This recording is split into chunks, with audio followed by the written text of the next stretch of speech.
Le jardinier ne s'arrête jamais. Jamais. Jamais, jamais. Jamais.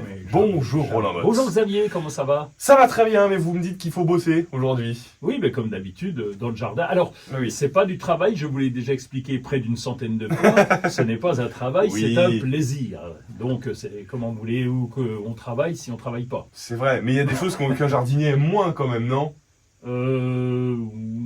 Oui, peut-être. Il y a bien des choses qu'on n'aime pas. Oui, quand les bottes sont pleines de boue et qu'on rentre dans la salle à manger, Ah, oui. forcément, ça, on se fait engueuler. Bon, mais la taille des fruitiers, ça on aime bien. Oui, moi j'aime bien, oui, c'est sympa parce que ça se fait régulièrement. Donc la taille des fruitiers, ça se fait en ce moment pour certains.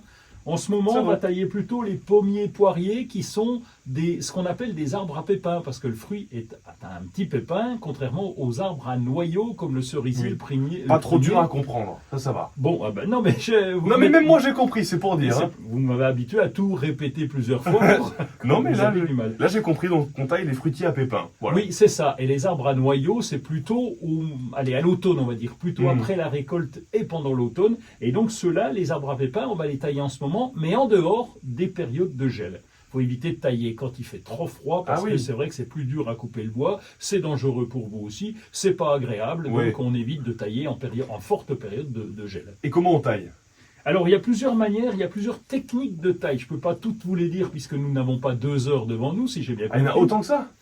De quoi De d'or? techniques. Non, De de techniques, techniques. oui, il y a pas mal de techniques de taille. Je vais vous donner les plus Hein courantes. C'est celles dont on a besoin quand on est jardinier comme moi, amateur. Eh bien, c'est la taille de formation. Quand on vient de planter un arbre, la deuxième, la troisième année, on va continuer la taille de formation. En clair, on va lui donner une forme, quelle que soit sa taille, qu'il soit petit, qu'il soit grand, on va donner la forme. Et puis après, il y a les tailles fruitières qui nous permettent d'optimiser Ah un oui. petit peu la fructification.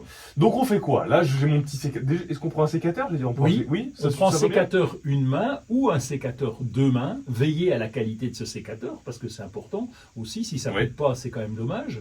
Donc un sécateur 2 Ouais. mains, un sécateur une main, une petite scie égoïne qui se met dans la poche et puis on va couper les branches à peine plus grosses. Et notre boulot, ça va être surtout de dégager le cœur de la plante. Le cœur de la plante, c'est là où il y a le cœur, quoi. Hein, vous voyez a où pas de c'est? cœur? Non, ça n'a pas de Vous cœur, mentez? d'accord. Ouais. Alors le cœur, ce qu'on appelle le cœur de la plante, c'est le milieu, au-dessus du tronc, en plein milieu. Et là, D'accord. normalement, quand on fait une taille de formation, on devrait venir avec son sécateur, son ballon de handball, on pose le ballon de handball au milieu, il devrait pouvoir tenir tout seul. Ça veut dire qu'il n'y a pas de branches qui gênent, et donc Ah oui. les branches sont plutôt autour que vers le centre. Donc quand il y a une branche qui revient Ok. vers le centre, on va la couper. Donc on va faire ça, et puis ensuite pour les arbres un peu plus grands, on va enlever tout ce qui est bois mort, tout ce qui est bois abîmé, cassé, et puis les branches qui se frottent aussi, parce que vous savez, je vous fais avec le doigt comme ça, là, les branches Elles qui font des se bisous. frottent. Elles se font des bisous, mais à force de frotter, ça, vous savez ce que c'est quand vous avez été ado, ça s'use forcément. Et donc là, faut éviter ça parce que ça peut faire une blessure. Donc on a tendance à couper ces branches-là. C'est tout. Ben, c'est déjà pas mal. Oui. C'est déjà bien. Bon, c'est vrai. Par contre, il faut vous équiper quand même quand vous faites ça. Parce qu'il y a un peu de travail à faire, donc à suivre Non, régulièrement. pas du travail. Ah oui, pardon. Oui, un peu de plaisir à avoir en coupant ces arbres. Et donc, il vous faut des gants. Ça, prenez bien des gants parce que ça peut couper Ah quand oui, oui, on n'a oui. pas l'habitude, etc. Le sécateur, évidemment, on l'a dit. Ouais. La petite ségouine. Il y a même un échenilloir. C'est quoi Vous savez ça? ce que c'est? C'est un sécateur au bout d'un grand manche. Donc, Ah plutôt oui. que de prendre, monter à l'échelle, Et on tire etc. sur une ficelle. Exactement. Oui, oui, oui. Dites donc, vous connaissez, bravo. Mais oui.